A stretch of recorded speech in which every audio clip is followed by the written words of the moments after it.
ঈদ উপলক্ষে নতুন একটি বিশেষ নাটক মনবদল তৈরি হয়েছে, যেখানে যমজ বোন জারা ও সায়ারা জীবন কাহিনী উঠে এসেছে। নাটকটিতে দুই বোনের চরিত্রে অভিনয় করেছেন তানজিম সায়ারা তটিনী। সিএমভির ব্যানারে নির্মিত এই নাটকের চিত্রনাট্য পরিচালনা করেছেন মাহমুদ মাহিন। নাটকে তরুণ চিকিৎসক আদিলের চরিত্রে অভিনয় করেছেন ফারহান আহমেদ জোফান, আর সঙ্গে জারার বোন সারার বিয়ে চূড়ান্ত হয়। নির্মাতার ভাষ্য অনুযায়ী মন বদল পারিবারিক ক্লাইম্যাক্স গল্প, যেখানে যমজ বোনদের মিল মিশ্রণ এবং খুনসুটি তুলে ধরা হয়েছে।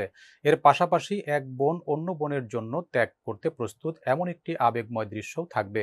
গল্পটি প্রেমঘটিত হলেও যমজ বোন ও আদিলের চরিত্রের রসায়ন নাটকটিতে একটি বাড়তি মাত্রা যোগ করেছে। পাশাপাশি রয়েছে আইটেম গানের বিশেষ চমক, যেখানে মুমতাহিনা টয়া জমকালো নাচের মাধ্যমে দর্শকদের মনোরঞ্জন করবেন।